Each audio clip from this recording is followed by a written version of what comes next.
Welcome, this is Gorillas in the Mist, and I'm your brother comrade in arms, Julian X. This is History in the Making. The very first episode, I finally decided to push the button. What inspired me was a YouTube channel that I follow called the Cartier Family. I've become fans of these young men that you see on the screen here, and I love their reaction videos. So I was inspired to do my first episode as a reaction to their reaction video to a guy named Officer Tatum, whom I'm somewhat familiar with. He's a content creator and I understand his place in the media. But as fans of the Cartier Family, I was disappointed, and I wasn't disappointed at you personally, but I was disappointed at how uninformed you are. I'm a 70s baby. I assume you all were born in the 90s, and I have children that were born in that same very, very important era, because that is the era that is manifesting right now through you. And I believe that your power through your YouTube channel, which I've become a fan of, that power that you have, I don't believe that most of our young people, including yourselves, really understand the importance of that power that you have right now. And that is the power of influence. Officer Tatum has the power of influence. Who does he want to influence, and what is his motive? That's what you have to ask. I'm asking that about you young men whom I love. I've grown to love your channel. From what I've learned and what I've seen of you, and which has made me a fan of yours, is you've always seemed unbiased and always seemed to be fair and balanced. And that's what made me a fan. So I thank you, because at the end of the video, you asked that anyone that knows anything or has a perspective to reach out. So I'm reaching out, but I'm also doing a reaction. So let's get to it. Who is Officer Tatum? And who is Louis Farrakhan? And what was the context of his comments in support of Donald Trump? And what is Officer Tatum's motive for posting anything about the man that he calls the most racist man on the planet? Apparently, Farrakhan is only right in his eyes when he's in support of Donald Trump. But everything else, Louis Farrakhan is the most evil, the most racist, the most this and that, the most anti-Semitic, the most everything, unless he's saying something good about Donald Trump. Let's examine Officer Tatum's motive as we listen to the Cartier family's reaction. So do y'all know who Louis Farrakhan is? Farrakhan, yeah, that name is something with the Black Panthers, isn't it? No. Hey, am I tweaking? Get out of here, man. They said he's the real executor of Malcolm X in here. Oh, they said that? You don't remember that? They tried, bro, they said Farrakhan. Look, the rumor was they tried to say Farrakhan got Malcolm X hit up back in the day, but that's a lie. No, I want to see where you're from, though, really. Here's the fact about Malcolm X. Just recently, maybe 3 years ago, it came out officially that the FBI, you're right, young man, the FBI killed Malcolm X. But here's what I want you to focus on, young man. The FBI, that's the they. The FBI is the government, the Federal Bureau of Investigation. That is the top police force in the country. That's the police of the entire country. Right? They killed Malcolm X. They assassinated Malcolm X. Why? That's murder. So just remember that when you hear Officer Tatum say, the government ain't against black people.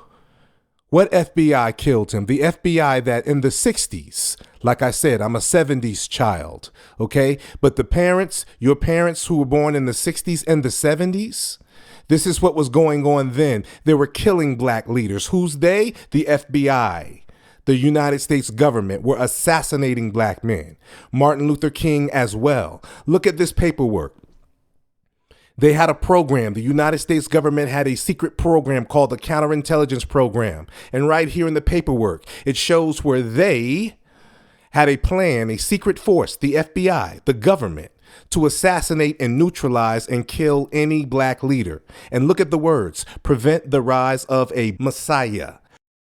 The single greatest threat to our national security, more than the Chinese, even more than the Russians. Our counterintelligence program must prevent the rise of a black messiah from among their midst. Messiah. This is biblical language. A messiah is a savior. Think about it. The government wants to prevent the rise of a black person coming to save black people. Prevent the rise of a Messiah. It says it right there in these secret documents. This is the FBI, along with the CIA and local police. That is the United States government. This paperwork was found by some burglars that had broken into an FBI building and found this paperwork and exposed it to the public. There was a secret plan in the 60s and the 70s and the 80s and the 90s to attack black people by assassinating their leadership. And when you say who killed Malcolm X, yes, the FBI killed Malcolm X. His family now is suing the New York Police Department as well as the FBI for the wrongful death of Malcolm X. And the two men who were framed by the FBI and spent over 20 years in prison are suing the FBI as well, and they were exonerated. Now, these are actual facts. Any journalist, that's all I want to deal with in this reaction is actual facts. No one can deny these facts. For years, the media, jealous people, even jealous black leaders in the black community and the black conscious community for years tried to associate Farrakhan with the death of Malcolm X. And now this is an actual fact. It has been proven that the FBI, through COINTELPRO, killed Malcolm X, and it was exposed by a black police officer, just like Officer Tatum. A black police officer was used in the conspiracy to set up Malcolm X. And this black police officer, New York police officer, along with the FBI, orchestrated Malcolm X being assassinated. And the way that this was exposed is that same black police officer wrote a letter, a deathbed confession as he was dying, because he felt bad about it after 40 years or however long it had been. On his deathbed, he wrote a confession letter giving all of the details of his commanding officers, names, dates, and times. He was a black police officer like Officer Tatum. And this United States government, whom apparently Officer Tatum loves so much, let this go down in the annals of history, of truth, of what happened with Malcolm X. Let's say this for the record. Let's admit to these actual facts for the record and the history and the legacy of Malcolm X. Here's how he died. So there can be no more slander on his name or on Farrakhan's name. He died because the United States government came up with the plan and assassinated him and other black leaders. They killed Malcolm X, blamed it on the Nation of Islam, locked up 2 innocent men for over 20 years, later on blamed it on Farrakhan, gave Malcolm X a stamp, made him a hero, and now they're being exposed and now they have to pay off Malcolm X's family. Those are the actual facts and sums it up about what happened with Malcolm X. But what I want the Cartier family to understand is why they're lying on Farrakhan. And these are lies that can easily be disproven because we have the internet today. Let's move on. No, he was American. He leads the Nation of Islam. No, yeah, okay. So he looks pretty old. A lot of but Muslim for 90, people he doesn't look 90. Follow this guy. I'm talking about, brother. My dad would probably watch. Everybody know Farrakhan. He watched this guy says he's for been an extremist figure rallying against Jews, white people, and the LGBTQ community. Whoa, this is from 2019. I don't know. Yeah, it's a lot of different still. I don't know how accurate this is. What? Yeah, he was a white. He's just against like Jews and white people. He's like Dr. Umar, but a Muslim. What religion is Dr. That's a very interesting take on that. I've actually seen a good take on that. He has he preaches places and he has literally probably a TD Jakes crowd, but might be deeper than that, bro. Of black people? Yeah. It's so deep. Oh, wow. Insanely deep. Bro, he been like that since people follow him it's insane. It been like that since 1960s, bro. So what does he speak on? Islam. Oh, wow. Yeah, he speaks, but it's not even just that though, because I was arguing with my dad about that. I was like, if you watch him, then you're Muslim. He was like, you don't have to be Muslim. And I was like, okay, I can understand that, because I've watched some clips and he doesn't really talk about, being Muslim. He really just talks about life and being principles and stuff you eat. Just a lot of different things, the basics to life. He's an old man, 90 years old. I've never heard of him. Yeah, that's insane. Yeah, but I can understand. I've heard of it. Everybody just didn't know who he was. I ain't gonna say he's a pure niggas listen to him, but yeah, it is. Yeah, it might be. Let's listen to what he says, though. I could tell you. He's been around since 1960, boy. You see, that's why I love this channel. That's why I love the Cartier family, because they're genuinely seeking answers and understanding to the best of their knowledge and ability. But notice the young man to the far left in the green. You know, he regularly talks about his father. That's a sign for me. His father was born during this time of the 60s and 70s. And I presume that this young man was born in the 90s. And notice that he said, you know, Farrakhan has a following, a crowd like T.D. Jakes, but even deeper. No, brother. No, sir, brother. Farrakhan in 1995, let me remind you, you young men, and here's the footage, you're looking at it. Let me remind you, in 1995, Farrakhan went into major cities. This is before the internet, young men. He went into major cities speaking to black men. And during the time of the crime bill and crack cocaine and the oppression that was going on in the 90s, Farrakhan was standing up with the hip hop artists. All of them, from Tupac to Public Enemy, any one of them you want to name. Farrakhan, through that time, through the time of hip-hop, and remember, hip-hop is a music that was created by black men in the ghettos of America under oppression. And that music today is the most listened to music on the entire planet. Again, actual fact, data.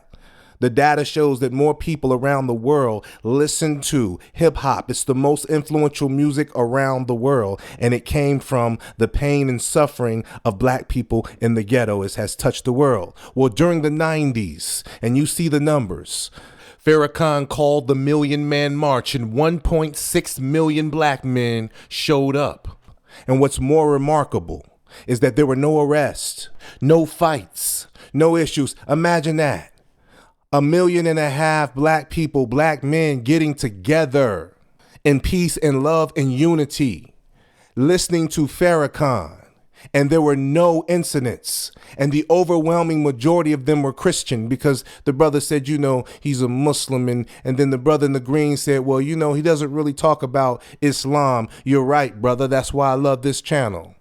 Yes, he's a Muslim, but he speaks to black people around the world, people around the world, but he comes from black America. He comes from the struggle and pain of black America. So when he speaks in our language. Louis Farrakhan is the spiritual father of the hip hop community, the spiritual father of the community that created the music that is the most listened to music in the world. And he's the spiritual father. He did the eulogy at Nipsey Hussle's funeral, at DMX's funeral. And we know why you call him racist, because you can't call him a liar. He doesn't just talk to Muslims. He goes into churches. He goes into black neighborhoods. He goes into the prisons. He talks to everybody. But being that he's a black man from the United States of America and he's a black leader, he is the defender of us primarily. Who else is there to defend us? And who else has defended us in the manner in which he has? How you doing, sir?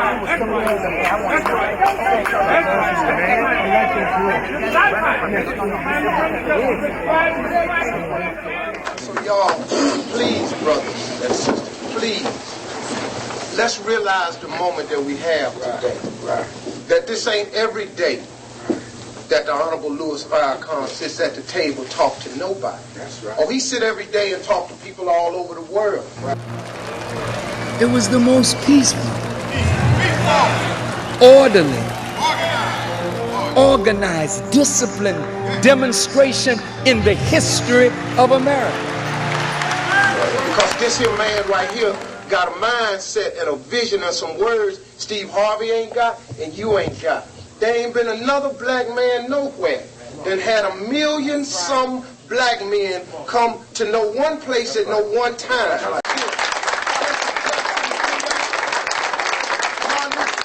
telling you, man, this Louis Farrakhan. Right. So that's, I mean, man, that's incredible. I feel like, man. That's all right, brother. That's all right. Go on, Steve. That's all right. That's right.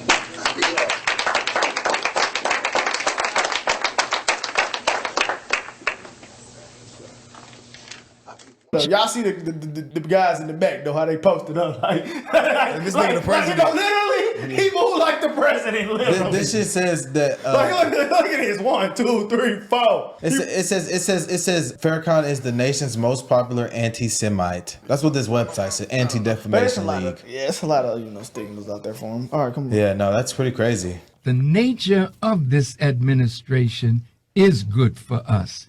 Because of Trump's way, he is an anomaly. There's never been no president quite like Mr. Trump. There's something that he's doing. Trump is destroying every enemy that was an enemy of our ride. Louis Farrakhan support Donald Trump. No, that is crazy. I would never expect that. That's pretty crazy. Y'all don't know how many niggas finna support Trump now. Ladies and gentlemen, this is it's finna get bad. Trump probably over there. Got him. It's finna get bad, guys. Wow. That's why they say they I don't think that'd be bad. My ex and my dad, hey guys, my dad's friend literally came to our home. Was at my mother's house. Literal full Trump outfit on. I was like, what the? So yeah, boy, all right, I like that Trump. Let's get into this. The black men behind Farrakhan, that's his security, but that's the FOI. That's the fruit of Islam. That is the military branch of the Nation of Islam. Every nation has a military. So these are the brothers that you see in the streets with the bow ties, providing security for celebrities, providing security for Tupac when he was shot, providing security for Johnny Cochran when he was receiving death threats for representing OJ. This is the brothers, the FOI, that was representing Michael Jackson when he was going through his criminal case. This is the FOI. These are the brothers that have been the security for the black community, okay? And those particular brothers that's behind Farrakhan, that's like the Secret Service, and you're right, he moves like the president. That's because he is a president. He is the leader of a nation within a nation.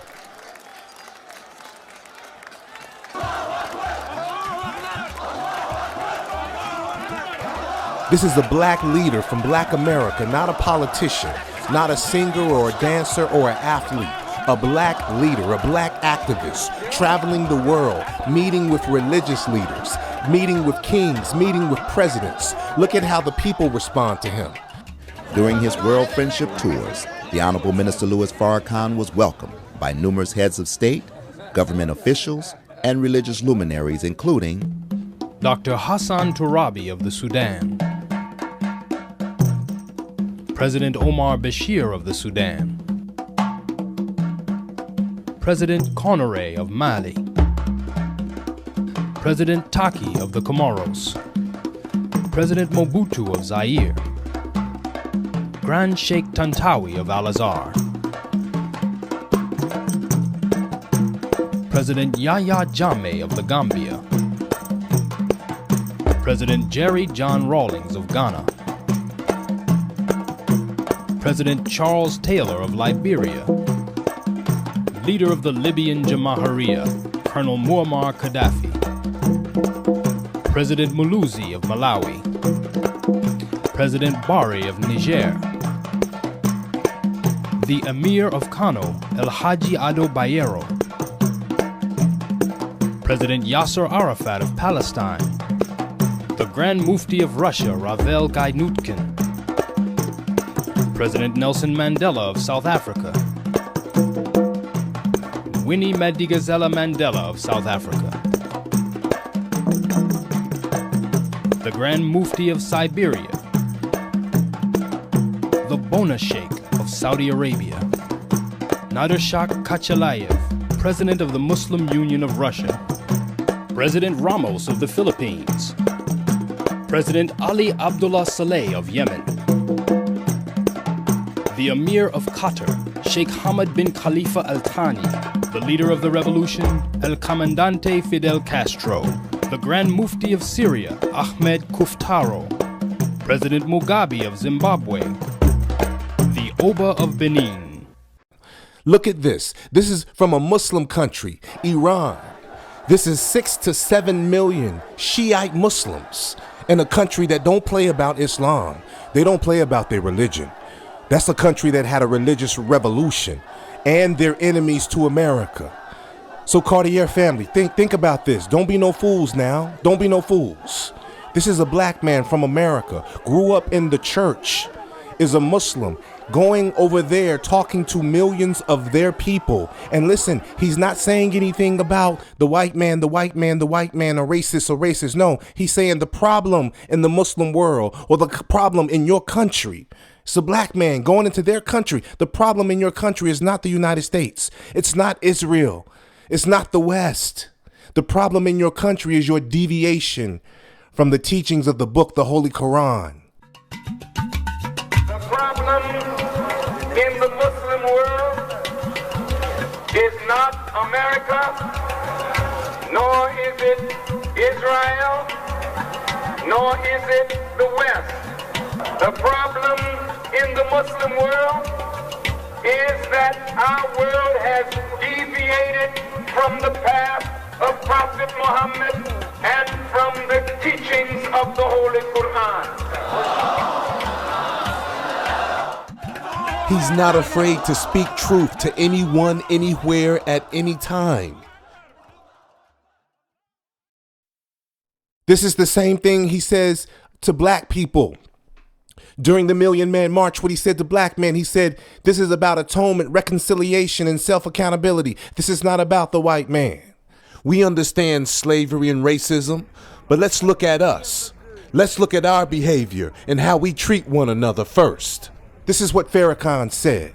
This is what he teaches. So why are they lying on this man?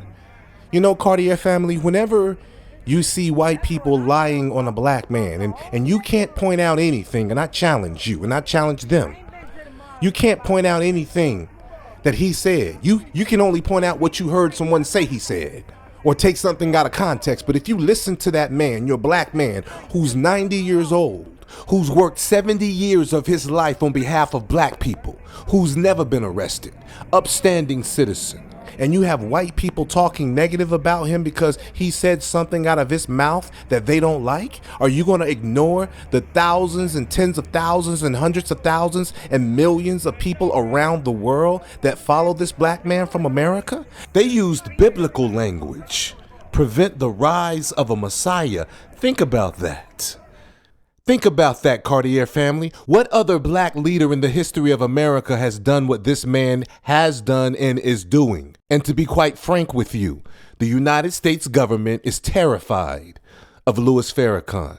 The wise ones who run this government, they understand who he is, and they understand who we black people in America are. We are very special. I'll get to that later on in this video.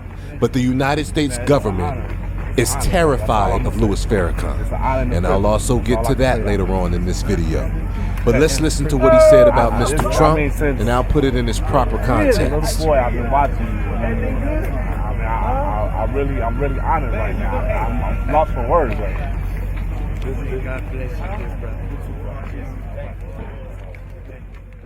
And that's the only reason why I'm bringing up this clip from Louis Farrakhan, because he had the nerve to get on a podcast and actually tell the truth about Donald Trump. So I want y'all to listen to the clip of Louis Farrakhan who wrote the clip. The nature of this administration is good for us. Because of Trump's way, he is an anomaly.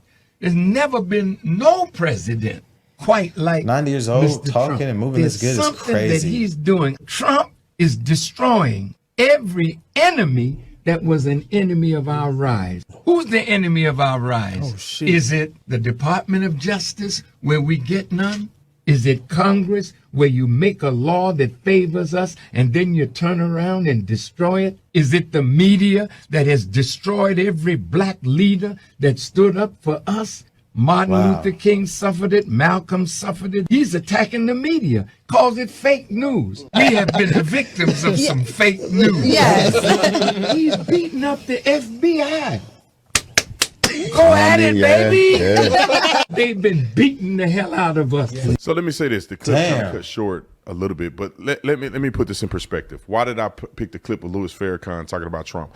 Because I think that he said some things that was accurate, right? Donald Trump is bucking against the system.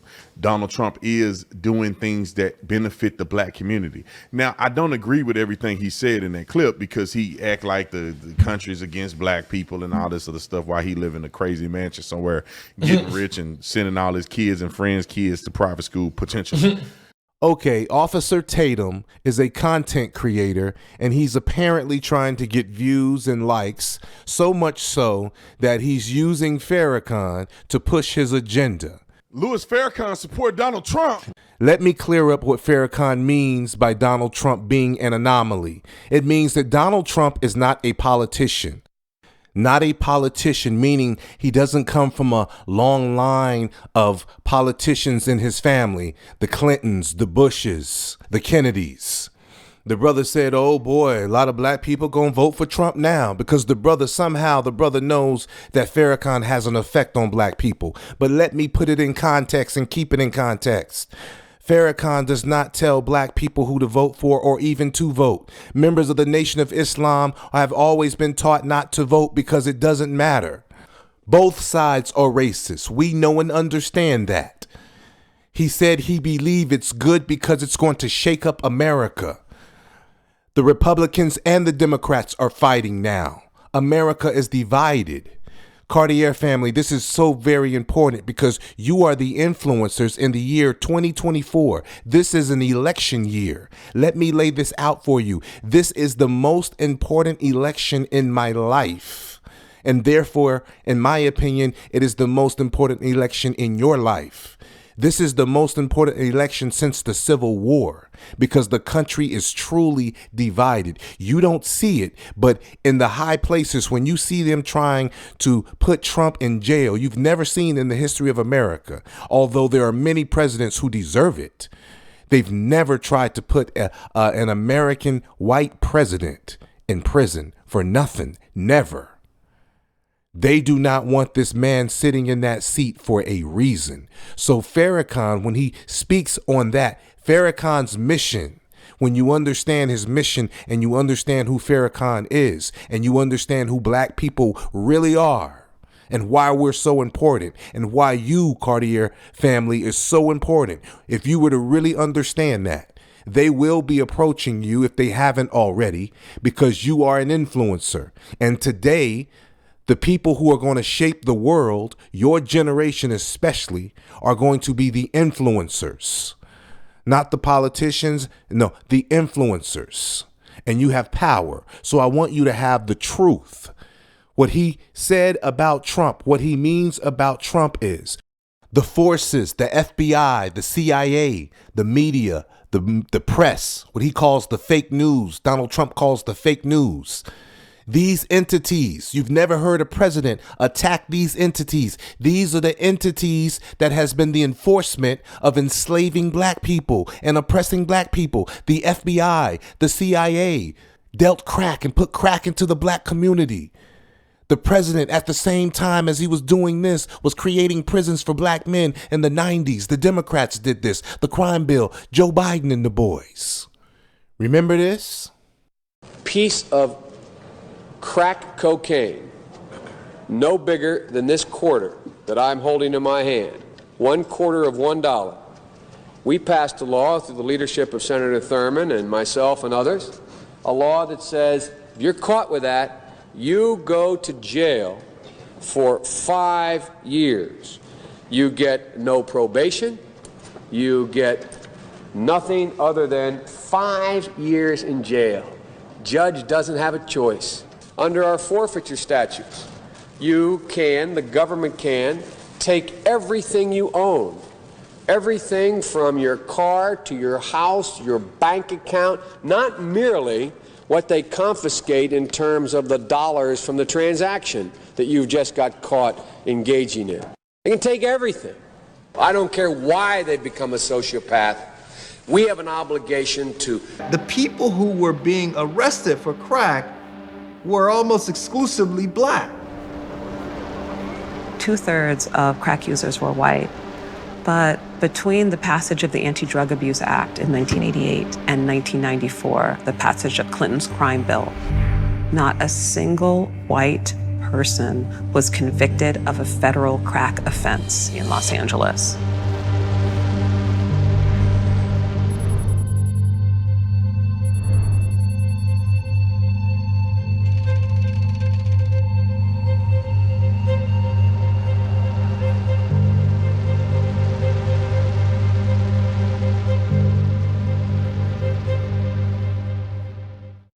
You aware of the Freeway Rick Ross story? No. Rick Ross, not the rapper, but the real Rick Ross, was a drug dealer in South Central LA, and he couldn't even read. And he was making millions and millions of dollars. Just a smart, smooth dude who knew how to move cocaine, but he didn't know he was moving it for the CIA. And you know what Farrakhan was doing during this time? Rampant drug problem in one area of Washington, D.C. prompted residents there yesterday to bypass the police. NBC's Robert Hager reports tonight on the explosive situation that developed. Police say this rundown apartment complex in inner city Washington is an open-air market for cocaine and crack. So when a local mosque of Louis Farrakhan's Nation of Islam offered to send its members to patrol against drug dealers, apartment dwellers agreed, even supplied keys so the Muslims could search apartments and examine people they felt didn't belong. But the patrollers became violent when they spotted a suspicious man with a gun. A cameraman from NBC station WRC television ran to record the scene.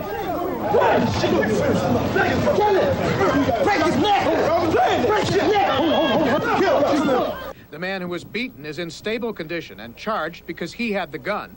One member of the Nation of Islam was arrested for assault. Abdul Alim Muhammad defended the Muslims. We're not vigilantes. We are vigilant citizens of this community. I just pointed out how the government, the FBI, the CIA, local police have systematically worked together to kill and has assassinated black leadership. This is on record. This is what you would call a corrupt regime. So to see a white man, even though Donald Trump, yes, in my humble judgment, is a white supremacist on some level, absolutely. But more importantly to me, and what we're talking about is not whether Donald Trump likes black people or not. The fact of the matter is, this is the first time in American history that we've seen a president not go along to get along and shake up the very same system that has oppressed black people since we've been on the plantation. And I'm bringing that up because you may be asking the question, why are they saying Farrakhan is racist? Why are they saying these things that he's anti-Semitic? Because you don't know, because you haven't done the research, Cartier family. So you may be asking, why are they lying about this man? Because the more research you'll do, you'll realize that they're lying. And you may be asking why. Well, let me put it in a simplistic way. Imagine in the context of the slave plantation, okay? Farrakhan is the slave that is teaching the other slaves how to read. Farrakhan is the slave that is teaching the other slaves how to read. This is why they're lying on him. Think about it, Cartier family. Let's imagine for a second. Let's go back in time in history and we are all on the plantation. Black people. There's different type of slaves on the plantation. This is a way that you can understand what's going on today with Farrakhan, Donald Trump, Officer Tatum, etc. Let's put it in that analogy. This way you can understand my perspective and the perspective of Farrakhan and the Nation of Islam. Officer Tatum would have a place on the plantation. He would be called the house Negro or the running Negro, the one who would go running and chasing after the slaves who got away. He's the enforcer of white supremacy on the plantation, often called a house Negro and other things, Uncle Tom, sellout coon. He's an integral part of their slave system and running their system. Farrakhan would be the rebellious slave, and the masses of black people on the plantation were in the fields and had it bad. But that house Negro, that house slave, he was an integral part of that system. He was much needed. We talked about Malcolm X being murdered by the United States government. We talked about how they had secret plans to neutralize, assassinate any black leader that had that kind of influence over black people. They've always sent black agents inside the black communities to sell drugs and to set up black people and to murder black people. This has been their system.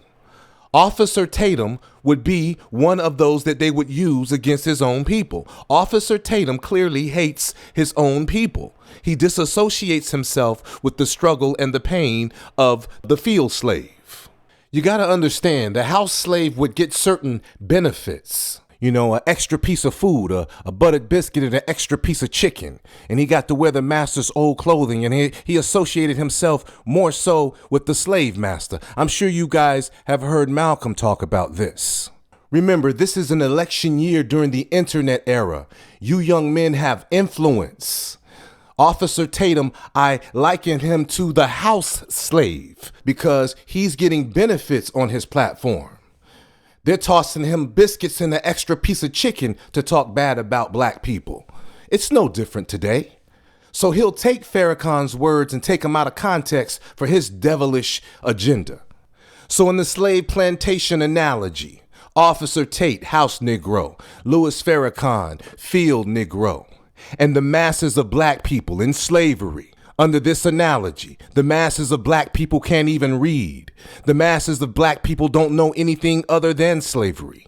Imagine, during the time of the Civil War, the masses of black people didn't know anything about politics, the North and the South. Some of the black people were manipulated into fighting for the South. And that's why I'm using this analogy, because that's what we see today. That's what we're living in right now in this election year, 2024. Black people are the slaves in the South right now who are being manipulated by the Democratic Party. And this is what Farrakhan meant. Donald Trump is Abraham Lincoln. Is Donald Trump a racist or a white supremacist? Yeah, I believe in his heart of hearts he is. Absolutely, I believe that.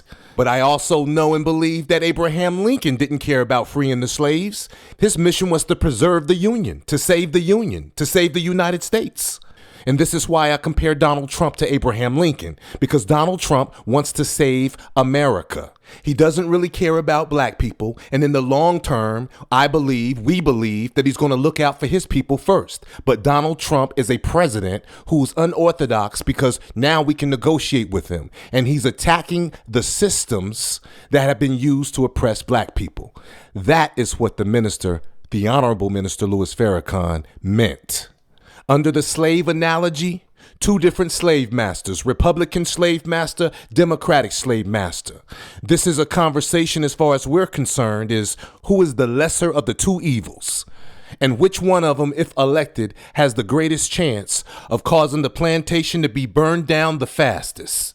And under the plantation analogy and from the perspective of the field Negro, today that would be Donald Trump. And the Honorable Minister Louis Farrakhan understands the time and he understands prophecy. So this is why he speaks in the manner that he does regarding Mr. Trump. It was fake news. It was fake news that called Farrakhan an anti-Semite. And right now, as we speak, there's a pending lawsuit. Farrakhan is suing the ADL for slander. Just like Johnny Depp's ex-wife, he sued her for slander. Yeah, you can be sued for lying, knowingly and willingly lying on someone to besmirch their character. Well, Farrakhan and the Nation of Islam is suing the ADL. I won't comment on the details, but it's because of fake news and slander.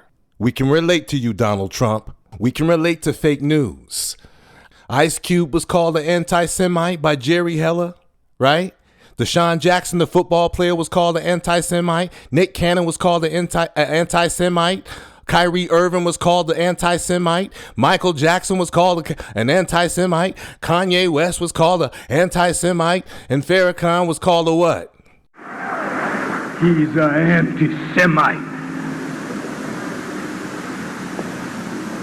What do you mean by that?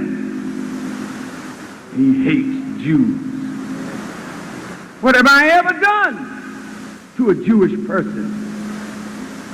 What has anyone who follows me ever done to a Jewish person? Right. None of these that are with me would ever put a swastika on a synagogue. All right. We honor the house where God's name is remembered. There's not one of us, not one of these that are with me that will burn a Torah because we believe in that which came from God through Moses. Not one of us.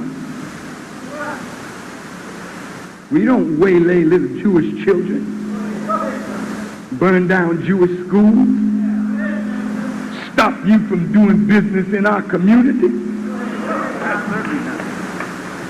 What are you talking about? I'm an anti-Semite. If I were that, as powerful as God has made my oratory, don't you know there wouldn't be one of you left on the earth if I was that?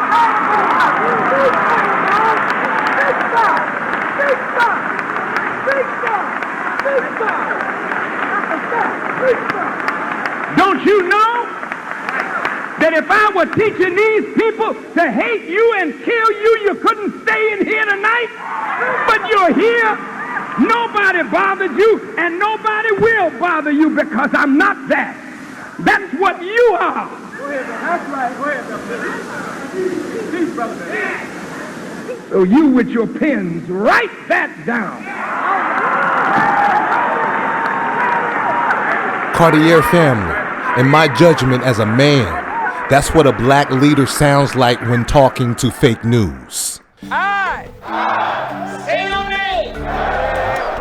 Pledge that from this day forward, I will never raise my hand with a knife or a gun to beat, cut, or shoot any member of my family or any human being. That's what the rebellious slave sounds like. Let's get the perspective from the house Negro. Because I think that he said some things that was accurate, right? Donald Trump is bucking against the system. Donald Trump is doing things that benefit the black community. Now, I don't agree with everything he said in that clip because he act like the country's against black people and all this other stuff while he live in a crazy mansion somewhere, getting rich and sending all his kids and friends' kids to private school potentially. You see, this is the mindset of the house Negro. With my plantation analogy, the house Negro does not associate himself with the masses of black people. The house Negro is there to speak up for the slave master. Now, let me give a brief, as brief as I can make it, history lesson of why everything he just said is garbage. Let me explain. Let's go to the root. Okay, black people built this country. Black people built America, literally built America. Now, you've heard that said time and time and time again, but let's use his guy. Let's use Donald Trump's words about black people building America because, hey, even a broken clock is right at least twice a day. African Americans built this nation. You built this nation. You know, you're just starting to get real credit for that. Okay, I don't know if you know that. You're just starting to get, you built the nation. America, one of the wealthiest countries in the world. But the question is, how did it accumulate its wealth? Most black people really do not understand the history of slavery. That's why I'm using the slavery analogy. Here's what Mr. Trump meant by you built America. Black people, through cotton. Cotton was America's #1 export at that time. Cotton. When the nations and human development came beyond animal furs and selling and trading animal furs, cotton was making clothing and other materials all around the world. So the black slave in that Mississippi Delta in the South was a #1 commodity of the United States. Well, I want to see my longer hair. America's economic structure was propelled by its dominant export, sold throughout the world, cotton. This one crop provided over half of all U.S. exports earnings. And by 1840, 60% of the world's cotton was grown, picked, and labored over for free by our ancestors. These plantation owners were raking in money, accumulating great wealth. and never having to pay one dime to their laborers. It generated 60% of the United States income from exports. Black people did, which is more than OPEC and all the oil in the Middle East today. More than that, to put it in perspective of how important the slave was to the United States of America. And we're not talking about 10 years, 20 years, 30, 40, 50, 60, even 100 years. We're talking about 400 years. Let that sink in. Yeah, that's screaming liberal Michael Hayden. You're out of your cotton picking mind. Cotton picking mind? Brother, let me tell you something. Well, if he thinks that some guys on the rigs are the only people going to be affected by a 6-month oil moratorium, he's out of his cotton picking mind. I mean, either he just doesn't want to know. I have to say this again. I don't really like Louis Farrakhan. I think he's a race baiter. For Westbrook, taking the bump. Russell looking for Ferguson in the corner for three. Bang! Westbrook is out of his cotton-picking mind. Making the world out to be an anti-black scenario. I just want to say this for the record. He's seen more than you. White folks ain't worried about you no more. What's the other? Yeah, no more. Maybe 100 years ago, white people were worried about black people. White people ain't worried about black people. The system ain't just concocted just to hurt black people.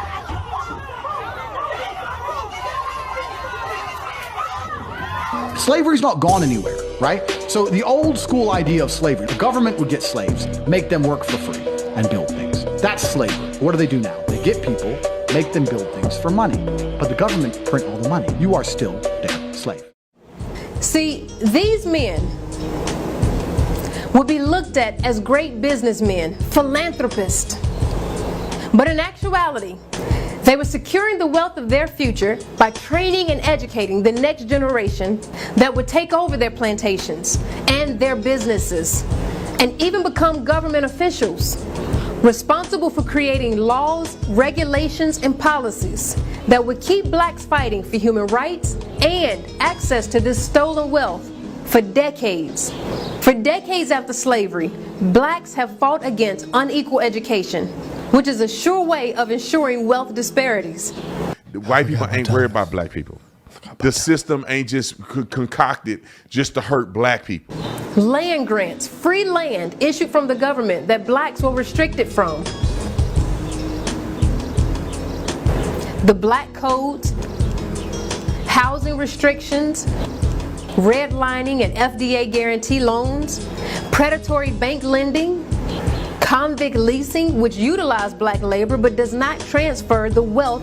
See, when it was only white people and black people that were the biggest majority, then yeah, you could say maybe the Congress was set up for this and set up for that. Now we got other minority examples of them doing well in America. Asians doing well. Africans doing well. Not African Americans. There's African Americans that do well, but I'm saying when you look at the numbers of Africans that come here to America, they generally do better than African Americans. Damn. We got Mexicans come over here doing better than y'all. Damn.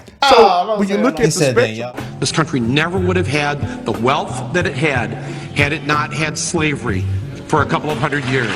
But I say to white people, look, you didn't do it. They say, yeah, that's right. We didn't have nothing to do with slavery. Yeah. But because of slavery, when you immigrants came here, America was already built with the blood, the sweat of my ancestors. So you got what you got because your fathers gave us what they gave us. Well, okay, we've seen a lot of footage of black Chicagoans again expressing their displeasure with what's going on. Well, in this particular clip, you will actually see and hear them say, hey, Donald Trump, hey, Republican Party, come talk to us. Check it out. You give them money for uniforms and computers and all these things. We're not going to stand down, and we ask that the Republican Party come and sit down and have a meet with us. Yeah. Come have a meet with us. We all are against mass immigration. Let's have a meeting. Let's have a meeting with the Republican Party. If Trump want to come to town, come and meet with us. Trump 2024. Come have a meet with us, Trump. Trump 2024. We are not going to stand idly by while you starve our community. So yes, you heard it right. They're basically saying, listen, y'all spending all this money helping everybody else's children, right? The migrants, but what about our children? So you know what? Now we are really making it known that we're okay with having a conversation with the Republicans. Black people made America great. And even in the Independence War, when America rebelled against England, the King of England, the Revolutionary War, the first person to die in that war was a black man named Crispus Attucks. So the first man to give his life for this country and that Constitution in the Revolution is a black man. Oh, I'm talking about the foundational black American now that everybody wants to down talk now. This is what this house Negro, right? Mr. Officer Tatum is on, right? Asians doing well. Africans doing well. Not African Americans. There's African Americans that do well, but I'm saying when you look at the numbers of Africans that come here to America, they generally do better than African Americans. Damn. We got Mexicans come over here doing better than y'all. Damn. So when you look at the spectrum of what's going on, the country isn't against you. You're against you. You the ones got dirt all over. You know, you got trash all over your community. You the one spray paint and graffiti and stuff. You the one gang banging on your street, shooting your brother and sister. You doing that. Little Johnny down the street selling y'all drugs, not the white man. I will tell you, Director Deutsch, as a former Los Angeles police narcotics detective, that the agency has dealt drugs throughout this country for a long time. For decades, the American government has been accused of intentionally flooding the streets with hard drugs. The CIA and law enforcement have supposedly been funneling drugs into the inner cities, and to the African American community in particular, as part of a covert effort to stop them attaining stability, building wealth, and achieving political power. Did the CIA work with and protect major drug traffickers? Yes, absolutely. They've been forced to admit that publicly. The real tragedy here is that as far as we know, no one from the CIA or the mainstream media even lost their jobs over this. The only people who suffered for it were the journalists who exposed the story and the millions of people targeted by the unjust and racist laws that were passed in response to the 1980s crack crisis. We'd like to congratulate drugs for winning the war on drugs. Little Johnny down the street selling y'all drugs, not the white man. Implicates both Bill Clinton and George H.W. Bush in a massive operation that involved cocaine smuggling, money laundering, and illegal arms exporting. However, those hoping for some Clinton dirt will ultimately be disappointed as the filmmakers decided to cut a scene showing a young Clinton getting a lap dance at an Arkansas strip club. In the script, it's the moment when the movie's real-life protagonist, Barry Seal, played by Tom Cruise, hatches an idea to enlist Clinton, who was then governor of Arkansas, in the CIA-backed scheme. I'm gonna walk out of here. I'm gonna walk out of here. DA, back away from the truck with your hands in the air. Drop the fucking box, shithead! Drop your hands! Nice and high! ATF! Drop your weapons! Whoa! DA! Lower your guns! ATF, put your guns down! Okay, cool. Everybody's friends here. DEA, all right? This is our caller. Bullshit! No. State police! What the fuck are y'all doing in my county? Nobody move! FBI!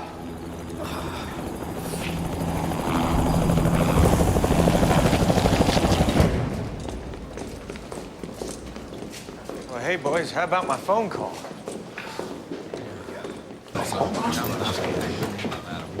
That's correct.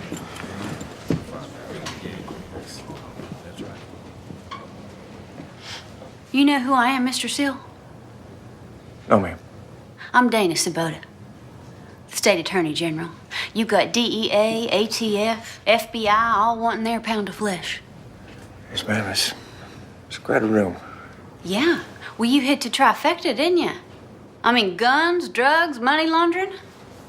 And the state of Arkansas is gonna rip the bark right off of you, boy. We are gonna put you in a 4x6 cell for the rest of your life. Man, that's a long time. Yeah. Miss Sabota. I have Governor Clinton on the line. He says it's urgent.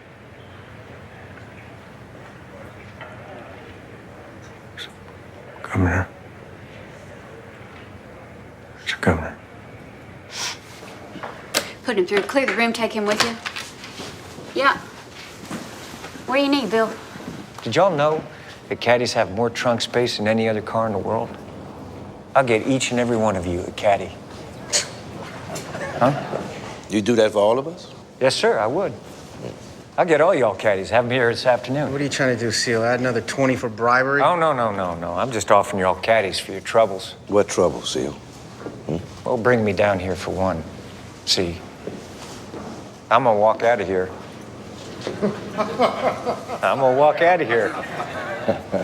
There ain't a damn thing any one of you can do about it.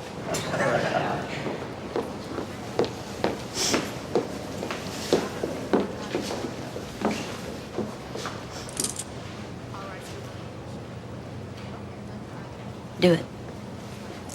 Wait a minute, huh? No, he's free to go, boys. What the hell you mean he's free to go? Look, Johnny down the street selling y'all drugs. Not the white man. He's free to go. Free to go? You boys should have taken the caddies. I'll be seeing you, Seal. Ma'am? Look, Johnny down the street selling y'all drugs. Not the white man. The Hollywood Reporter has exclusively learned that the scene was nixed from the Gary Spinelli penned script because the producer and financier Cross Creek Pictures wanted to keep the film from being political, according to sources. Cross Creek declined to comment. The Doug Liman-helmed film's original title, Mina, was also changed to American Made in an effort to downplay the Arkansas connections. Mina references the name of the town in Arkansas that contained a clandestine airfield used to smuggle guns and drugs back and forth to Latin America during Clinton's watch as governor. Another scene cut from the film would also have implicated Bush, who was then Ronald Reagan's vice president, in the illegal scheme that sent arms to the Contras and even trained them on U.S. soil in Mina. Bush was knee-deep in the plot dating back to his days as head of the CIA. Though he appears in the shooting script, he does not appear in the finished film. Look, Johnny down the street selling y'all drugs. Not the white man. Look, Tyrone in there pumping and sweating and not taking care of his responsibilities. Oh, I what bet Dr. Umar hates the OT, bro. Y'all the one worried about black men marrying white women. White people ain't worried about y'all. Y'all the one stressed out over that. Y'all the one bashing your own men. Y'all the one want to be strong and independent, and I'm just a lot to handle for a man. And then you single and sad, and you blaming the white man. You go Kevin Sanders. Y'all the ones mess up your own community opportunities. That's not, when I grew up, there was not a white person in sight unless it was a cop or a person working in the school system. And you look around and say, well, why is all the devastation? It's because you're a part of that. You don't value your own community. You don't value relationships. You don't value raising your children right. You still believe in antiquated practices of beating your kids for no reason. You're the one that are doing that. You're the one bought into the system. You're the one still voting for Democrats. He's still going. You don't see your kids in school that don't fail in school when you can homeschool your children. You're the one voting for policies that's detrimental to your community. Damn. Policies that leave open borders. So black people that's barely making it, not all black people, the ones who struggling, now they got the Mexicans coming over here and being in front of you. They in front of line before you can get, you finna go broke. Barely putting food on the table. I ain't gonna lie, he's going crazy. Wages ain't going up. Inflation going up. Oh, they come right over here and get 100% coverage medical insurance. Post this on X, I'll tell you. They go work on the job. That's a great take. Workman's comp issue, change their whole identity. They ain't got no social security number. They change their identity 4 or 5 times, get workman comp for 3 or 4 jobs. And you still vote for the man and think that makes sense. Don't blame nobody else. I ain't gonna lie, he just ripped that. He just spit bars. I'm not gonna care. Why are you doing this on I ain't gonna lie, he just spit bars on that. At the very same time that America refused to give the Negro any land, through an act of Congress, our government was giving away millions of acres of land in the West and the Midwest.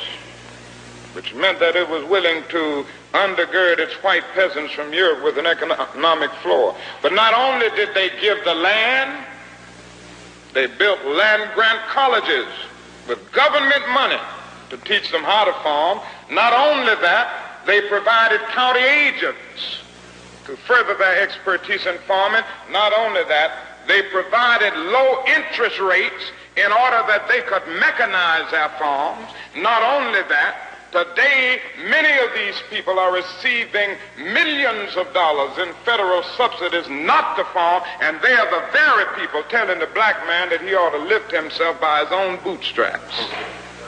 And this is what we are faced with, and this is the reality. Now, when we come to Washington in this campaign, we are coming to get our check. We don't need the Democratic Party.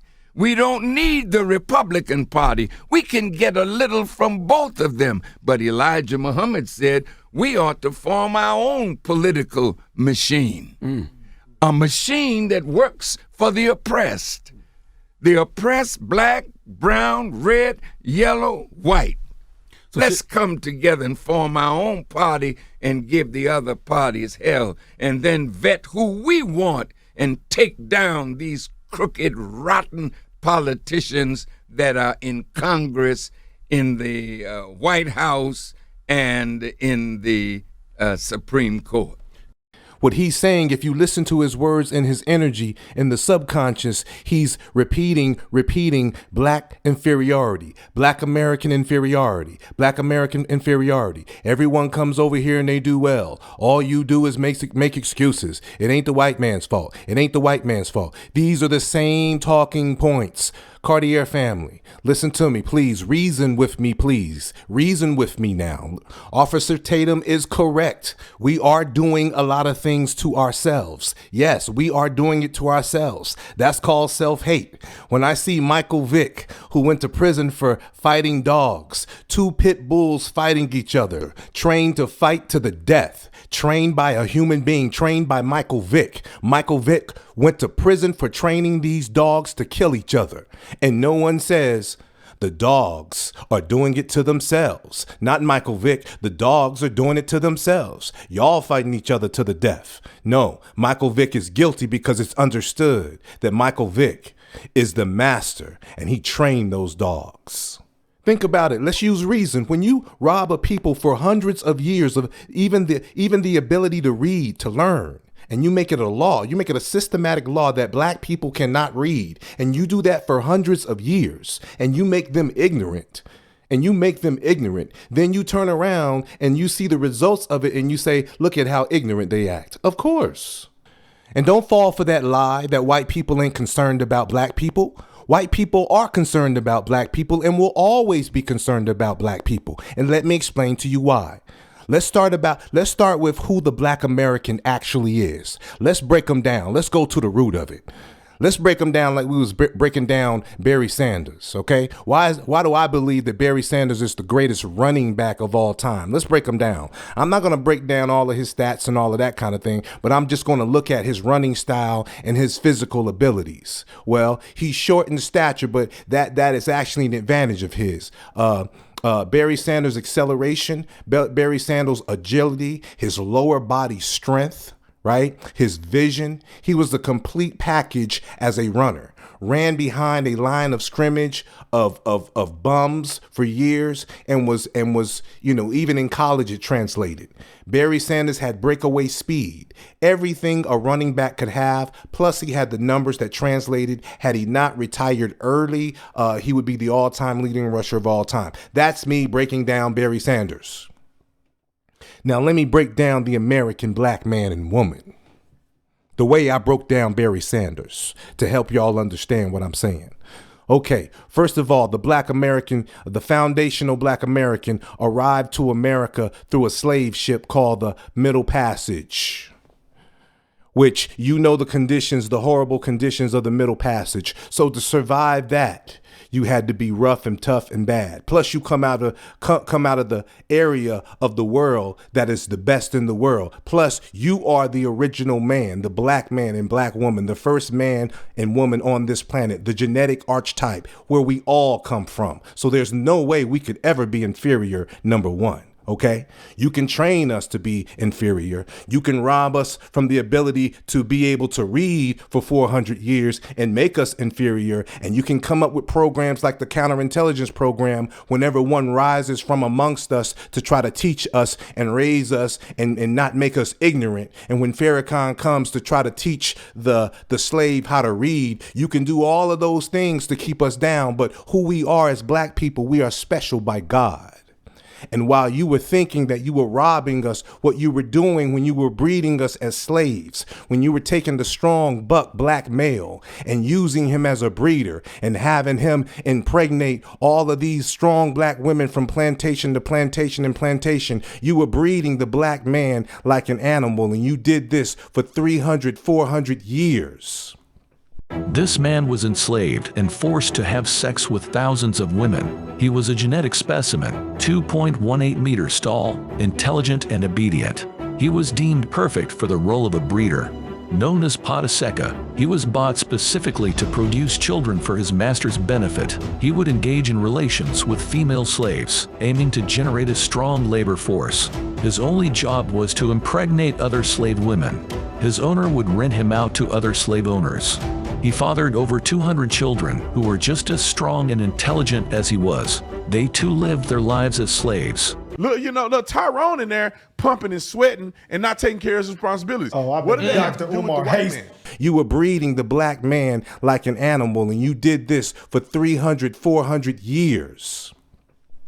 But what you were doing is you was breeding a superhuman physically.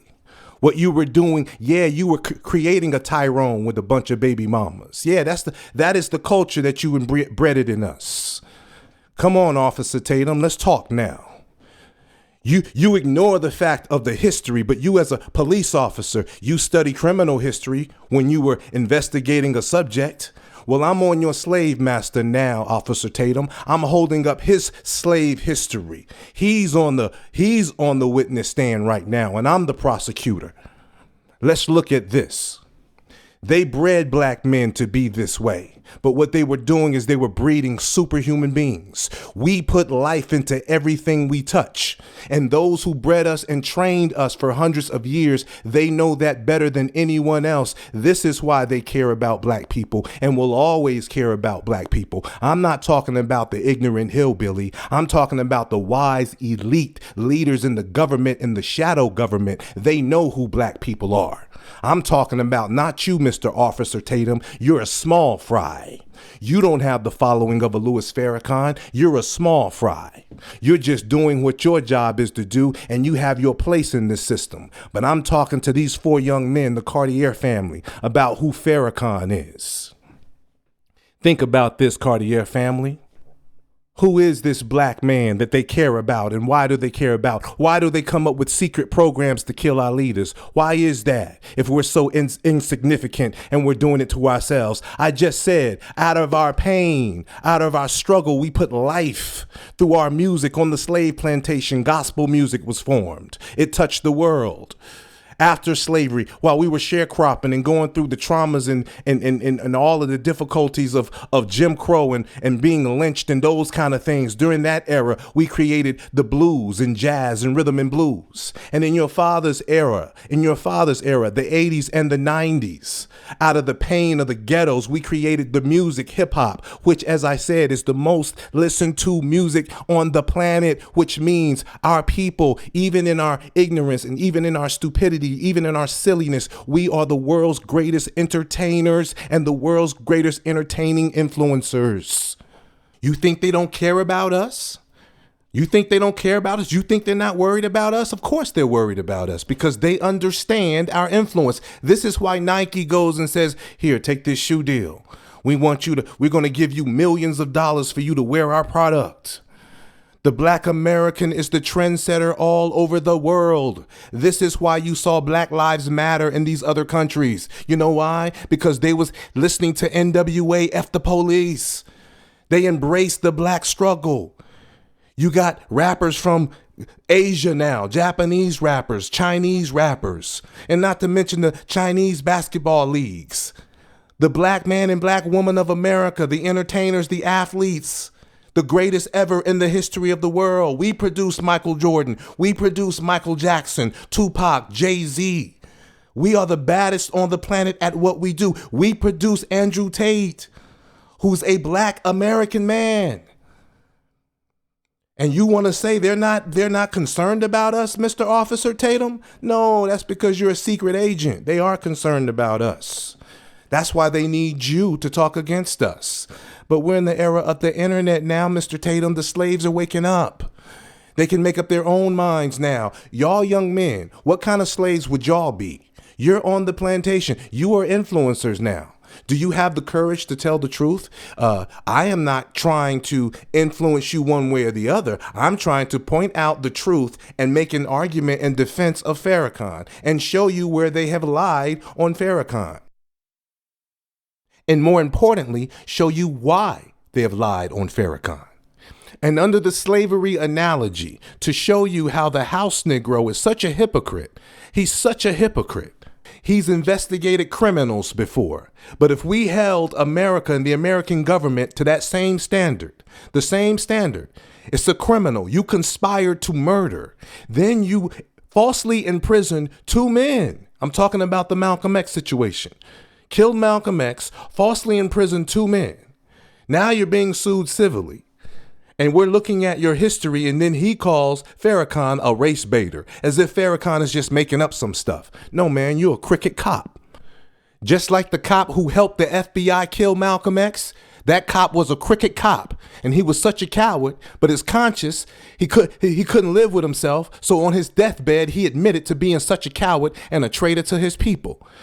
The FBI conspired to murder Malcolm X. This has been proven. That makes the FBI and the CIA and the COINTELPRO a criminal organization.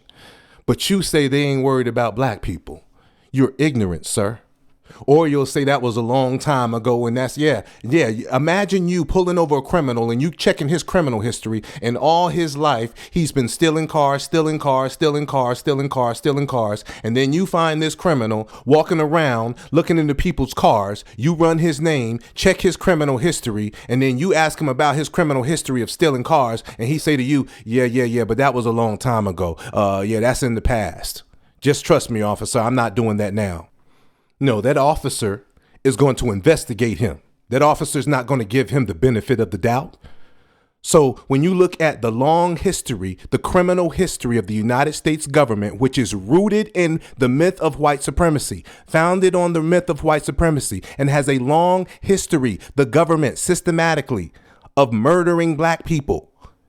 We're supposed to just trust that government now? Because we can't see what's going on anymore? No, but there's an internet. We can talk about it. And that's what we're doing. So all of this, white people ain't concerned about black people. Yes, they are. They understand who we are, the wise ones who control the world. You always hear about how they control the media. They know exactly who we are because they made us. They actually bred us into who we are. They know we are genetically modified in a good way. Think about that. Let this sink in, Cartier family. Think about this. Let this sink in. For 400 years, we were bred. There was a selective breeding process, which means the slave master would take the strong male buck and take him around from plantation to plantation to plantation to breed him with the strong female. They didn't do this over 1 or 2 generations. They did this for over 400 years, and it bred what we now call the modern black American. Understand what that did to us genetically. And we've been a commodity to the United States. All of the inventions that the white people stole and took credit for, like the automobile. Look at how the black woman, the mathematician, helped NASA get to the moon. Look at all the contributions that the black American, George Washington Carver, great black Americans in their brilliance, invented and created things, and not only built America from the export of cotton, no, literally built America, built the White House. White people were not building. Hell, black people built the pyramids. We are builders. That's what came out of Donald Trump's mouth. You built America. So how could we be inferior? Because that's what you keep trying to say. These people come here and do this, and these immigrants come here and do that. Yeah. But those immigrants come to America because America was built by a people that made it a great place to come. Wasn't no African immigrants trying to come over here when black people was catching hell in slavery or Jim Crow. Wasn't no Africans trying to come over here when black people were getting lynched. And you and Candace Owens is the female version of the house Negro. She's called a bed wench under the slave plantation analogy. This is who she would be under that analogy. Cartier Family, I saw you do a reaction video to her, and she was talking about how slavery in other places and other people at other times besides the black American was enslaved. As if slavery only means you were forced to work for free. You see the devilishness and the bed wench and the way this is her job. This is why she's an integral part, because she's there to minimize what happened to black people. She's there as an apologist for white tyranny. Let me explain to you what I mean. The black American, 400 years of the worst, most brutal type of slavery in the annals of human history. No other people, no other condition of slavery working for free had a selective breeding process. Slavery is not just about working for free. It's about completely destroying the culture and the mind of a people. So Candace Owens, here's what makes slavery in America unlike any other at any other time. Here's what makes black people of America unlike any other time. Because the slavery that America produced, the labor that America got from black people, made America the most powerful nation in the history of mankind. The most rich nation in the history of mankind, built on the backs of slavery. Yes. Not just the labor and the work and the inventions of how black Americans have contributed to making America great, but black Americans have fought and died in every single war. Every single war. Whenever there's a situation where black Americans are allowed a fair playing field, the black American dominates. If you look at the old athletes of the 80s and the 90s and how they changed the rules in football, they made it to where you can't touch the quarterback. For guys like Tom Brady and the quarterbacks that didn't have the athletic ability, they changed the rules in sports to help the white athletes be able to compete. In the NBA, they changed the rules so that the Europeans and the foreigners could compete with the black man. This is facts. You guys have eyes, you can see it yourself. Larry Bird once said, I feel disrespected because the opposing team has got a white guy guarding me. I'm an exceptional white boy. I'm like the brothers. You know white people are inferior on this basketball court. Show me some respect on this basketball court because I'm not inferior. I can hang with you guys. Don't disrespect me. Put your best on me. That's what Larry Bird was saying, and we all know it. So Cartier Family, Farrakhan is teaching. He's the slave that's teaching the other slaves to read. And part of that is questioning this myth of black inferiority. I'm going to question white supremacy. See, today we have an internet. When you see all of those people that followed Farrakhan back in the 90s, just remember that 1.6 million black men in Washington, D.C., there was no social media, there was no internet back then. Just remember that. When you see Farrakhan meeting with kings and rulers and thousands of people overseas, millions of people overseas listening to Farrakhan, just remember that. That was before the internet and before social media. So when you bring up Dr. Umar Jackson or Johnson and you bring up T.D. Jakes, they don't meet with kings and rulers. And when it comes to T.D. Jakes, another thing to remember, in the slave plantation analogy, the black preacher was used to control the slaves. T.D. Jakes is an integral part of the slave system. And in my opinion, watch what happens with T.D. Jakes. God is exposing T.D. Jakes. Watch what happens. Pay attention to that today. So when you look at Candace Owens and Officer Tatum, remember, they have a place. This is an election year. They are influencers. Just like you, Cartier Family, you're an influencer. And as a fan, I'm trying to find out. I'm trying to figure out, in my mind, under that scenario, the slave plantation analogy, what kind of slave would you be? This is how I judge black people today. This is how I judge black leaders. Will you sell your people out for an extra piece of chicken and a biscuit? This is how I judge black people. I judge black people and black leaders based on what's best for the masses of black people, regardless of if you are a Jew, regardless if you are Muslim or a Christian. And the Nation of Islam was made for black people, regardless of your religion. Yes, the Nation of Islam are Muslims. Yes, Farrakhan can go overseas and talk that Islam stuff to them over there. But he can also go into the black churches here in America and talk that Christian stuff over here and call 1.5 million Christians, black Christians. What preacher do you know that can do that? TD Jakes? Come on, Cartier Family, don't let them insult your intelligence. As you look at this footage, think about this. This is a 90-year-old black American leader who has thumbed his nose at the American government his entire life and survived in a nation that kills black leadership. And he has survived. When the United States government threatened to arrest him and bring him before Congress for traveling and meeting with America's enemies, when the American government and congressmen and politicians were threatening to bring him before Congress, here's what he said. This is what I want the government of America to take note of. This is what I want Peter King and the Congress to take note of.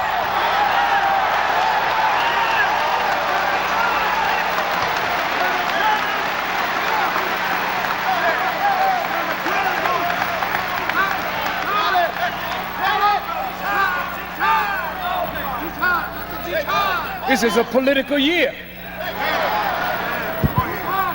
Peter King is trying to be like Nixon and McCarthy.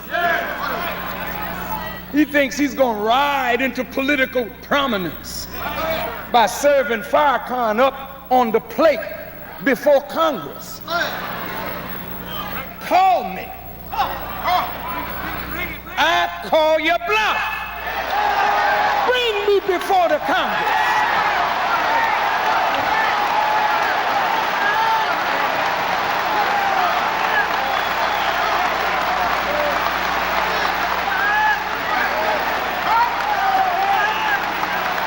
It's time for the showdown anyway.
To show you something.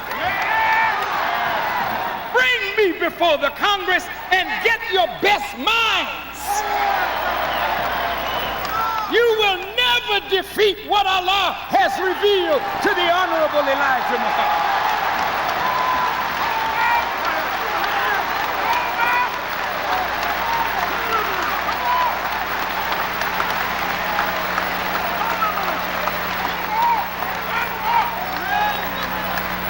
Well, don't threaten me, do it. I was born for this moment.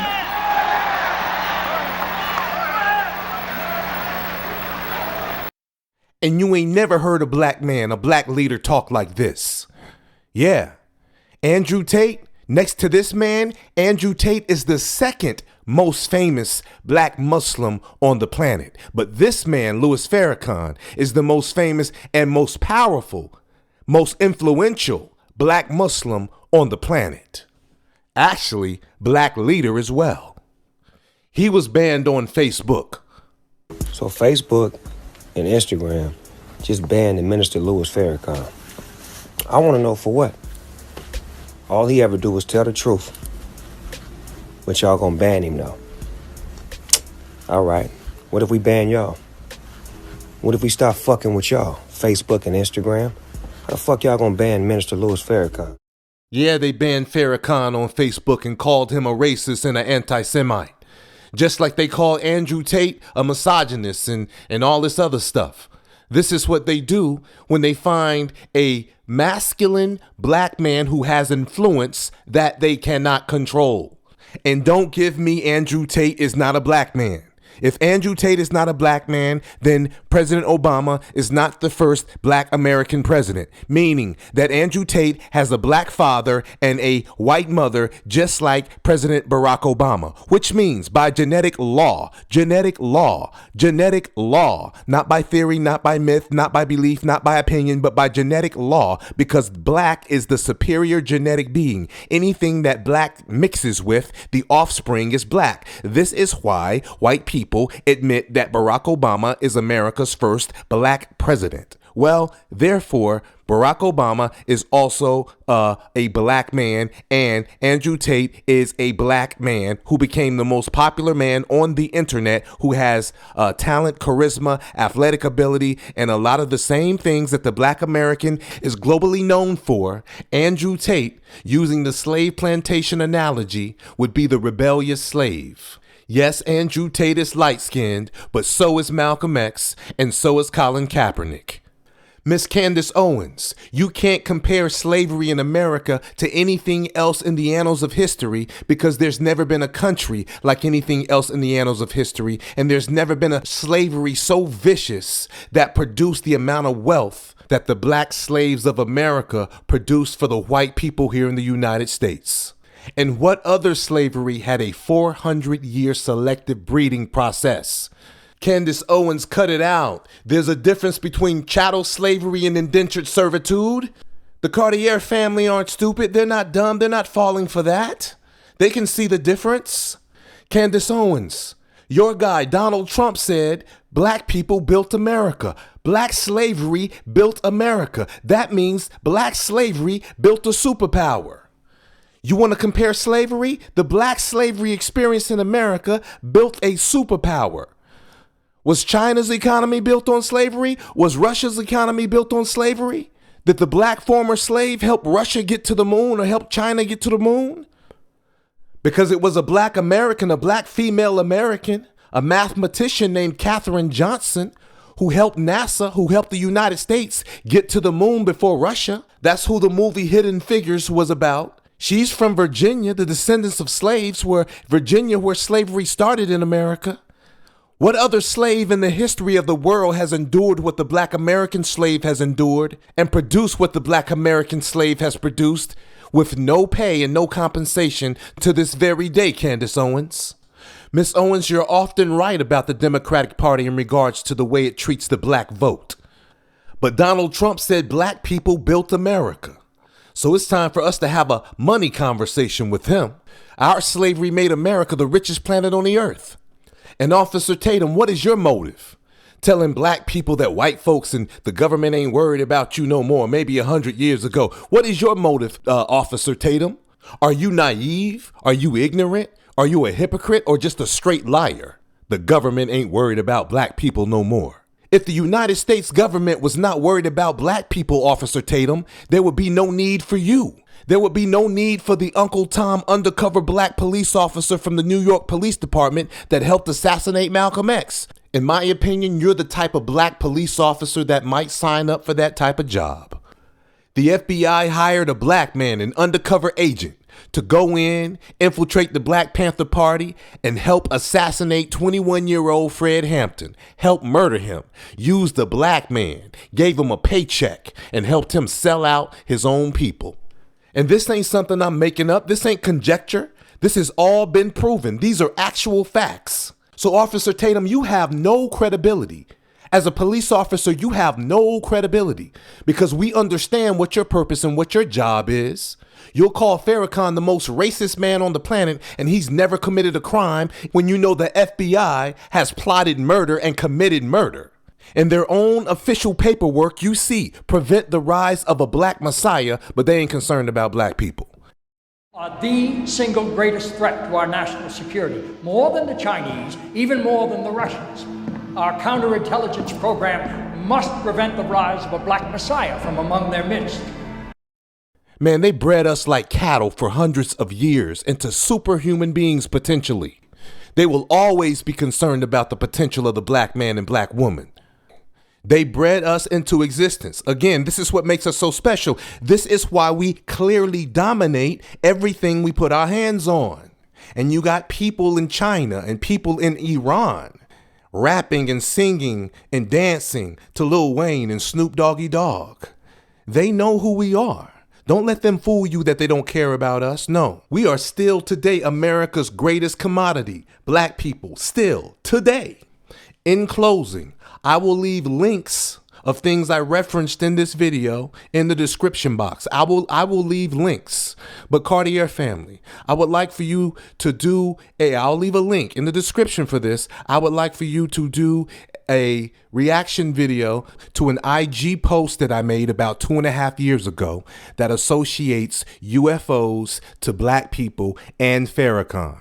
Okay, I'll leave the link in the description, but that video, that post, and at the time I had less than 1,000 followers, but that post apparently inspired Chris Brown, the great singer, the great foundational black American, one of the greatest, the living legend, the living legacy of Michael Jackson. It inspired him to put it into his story on his Instagram. And at the time, I believe he had 80-something million followers.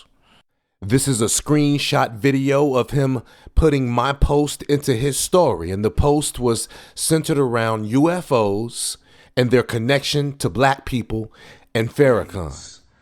The Pentagon, the military, has to let Congress know everything it knows about UFOs. June 1st is the deadline in a few days. This is from Fox News.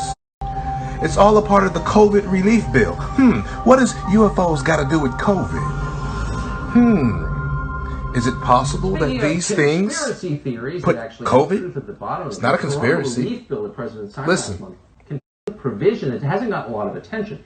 It directs the Director of National Intelligence, in consultation with the Secretary of Defense and the heads of other agencies, to disclose what they know about UFOs. Marco Rubio. 2021 is going to be a huge year for UFOs. We are going to find out what the government knows about some UFOs. There's a document supposed to be declassified by June 1st. So a lot of this is going through the Senate Committee on Intelligence. And guess who's on that? Senator Marco Rubio. From the COVID bill. And we got the COVID relief bill. At Reagan National and asked him about this. Now, I think, just listen, I don't think that our camera guy was expecting for the senator to get so deep into this, but he's serious. He's very serious. Damn right he's serious. It's serious. Problem. Watch. The thing about space aliens for me is there's stuff flying over military installations and no one knows what it is, and it isn't ours. So for me, that's logical. You want to know what it is, and it's common sense, right? If stuff's flying over the top of your most sensitive installations and it's not ours and no one knows whose it is, you should find out what it is and tell us. Everyone thinks we're the smartest out there in the universe, but No. Not everybody thinks that we're the smartest out in the universe. See, that's that white supremacy shit. That's that white supremacy. White people who believe that being white makes you superior and you know it all and you're smarter than anyone. Any white person that subscribes to that or subscribes that I'm better because I'm white, that's called white supremacy. But for the sake of this video or for the sake of this message here, I'm just going to call it the white man. I'm referring to those white people who believe that they're superior and better than anyone else. He just said everyone seems to believe we're smarter than anybody else. No. Through the history of the Caucasian people and the leaders of the Caucasian people who subscribe to white supremacy believe that they're smarter than everyone else. But let me explain to you what those wheels are. Black people, I'm talking to you. We are connected to those wheels.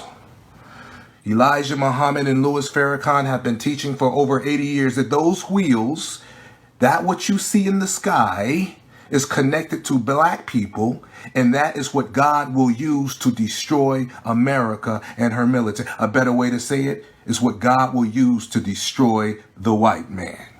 Listen to what Farrakhan has to say about those wheels. And this is in 1992, almost 30 years ago. The CNN, TMZ shit, that was recent, within the past few weeks, the past few months. But what Farrakhan is saying right here was almost 30 years ago. Listen and listen good. He showed him the wheel actually in the sky. It's there now. It's a half a mile by a half a mile. It's like a city. It has 1,500 little wheels on it that are destructive bombing planes. Oh, I want you to listen. But you see, this lion ain't roaring because he don't have no backup.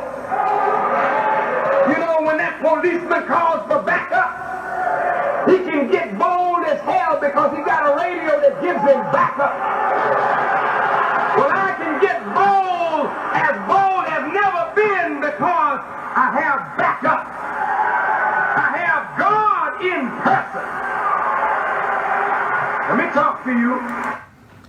Black people, this is 30 years ago, Farrakhan said this. 30 years ago. Listen to this. Fox News again. And as we get a look at more sightings, officials warn that these objects appear to be far more advanced than our aircrafts. Harris, starting with you. So now we have President Obama, who says UFOs exist. You have Republican Director of National Intelligence, formerly John Ratcliffe, saying basically the same. And now we're hearing that they might be far more advanced than U.S. aircrafts. Are you concerned? We're hearing that they might be more advanced than U.S. aircraft. Are you concerned? Let's go back in time. This is Farrakhan on on ABC Nightline in 1996. Okay? Do my math correctly. I don't know, 25 years ago? This is Farrakhan 25 years ago on Nightline. 25 years ago. Mr. Farrakhan, frequently what you say makes eminently good sense and is extremely lucid. And then I'm going to read you this quote because we don't have it on videotape. You told congregants just before the Million Man March at a Washington church about the Mother Wheel, a heavily armed spaceship the size of a city which will rain destruction upon white America, but save those who embrace the Nation of Islam. It sounds like gibberish, but maybe you can explain it. Well, sir, you can ask President Jimmy Carter if it's gibberish. You can ask some of the astronauts who went up and saw it if it's gibberish. On the front page of the Washington Post, several years ago, a Japanese pilot was flying across the Bering Straits and he saw something in his radar that looked like two large aircraft carriers joined together in terms of size. And an aircraft carrier is 440 yards long. Two of them together would be a half a mile by a half a mile. This is that wheel that was spoken of in Ezekiel that has become a reality. It's over the heads of us in North America. And soon you shall see these wheels over the major cities of America. It is above top secret by the United States 25 government. years and ago. If it were gibberish, they made an awful lot of money, Mr. Koppel, on that movie called Independence Day. Was about that which you call gibberish, and it flooded the theaters. Yes, it did. It was fiction, and just for the record, what President Carter spoke about was a UFO. There was no specificity about the kind of thing that you're talking about. He was asked whether he believed in UFOs, and he said yes. And he said he saw it, and he said when he became president, he would open up that information, which he never did. He never did because it's above top secret. Speaking of Independence Day, this is with Will Smith. Remember this movie? Will Smith, the black American hero, the black pilot. Yeah. Will Smith, remember this? Remember this movie? Independence Day. They're planning the narrative so that when you see these wheels, you'll believe they're our enemy. No, they're not our enemy, black people. They're the white man's enemy. And it will be what we will be used to destroy America. Now, this is from Independence Day, which was what, 20-something years ago? The question of whether or not we are alone in the universe has been answered. Yeah, look at this. Look at this. They're already starting the narrative. They're already preparing the American people. They're already preparing the American people for you to think that when you see those things over our head, that black people, that they're your enemies. No, no, no, no, no. This is for that arrogant white man, Mr. White Supremacy. Notice they did it on July 4th. July 4th, Independence Day. I'm just telling you. I'm just telling you. I'm telling you what he's telling you. They're telling you that militaries can't mess with it. Here's Farrakhan again, 30 years ago. Tell them. Those planes are deadly. This is 30 years ago. They move at speeds that this world has never seen before. They have motion that this world has not seen. They take off, going straight up. And they can move right and left, forward and back, stop on a dime, move back, slow forward. The mechanics, the dynamics, the aerodynamics of this has never been seen by the scientists of this world. Whether you're Russian, whether you're American, I don't give a damn who you are, you do not know this. We gave you only one book of mathematics when we gave you power to rule this world. There are 59,999 other books of higher mathematics that none of you have ever seen. Did you hear that? Did you hear that? Over saw it firsthand during a training mission, describing it like a 40-foot-long tic-tac, maneuvering rapidly and changing direction.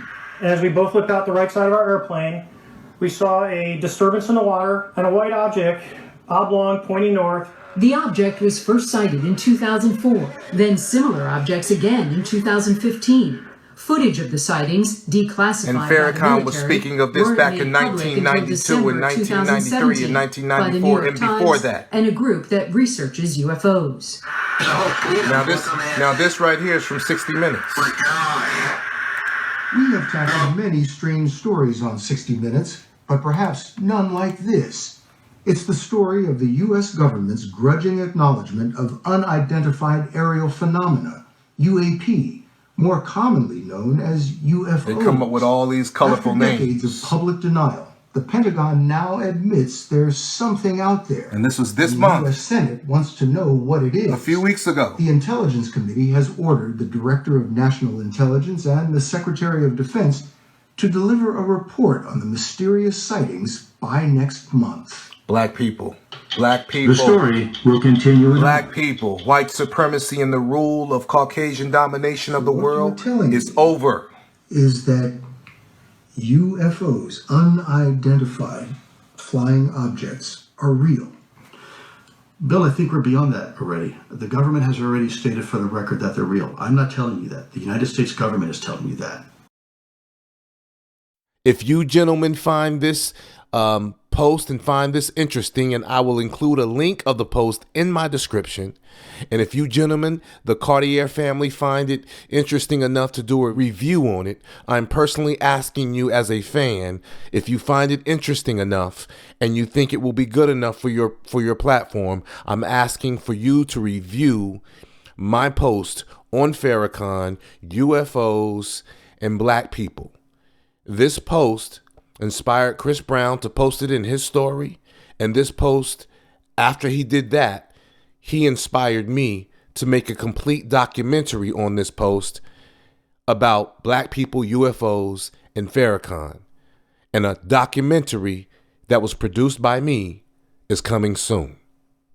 Thank you, Cartier family, and I apologize about the lengthiness of this video.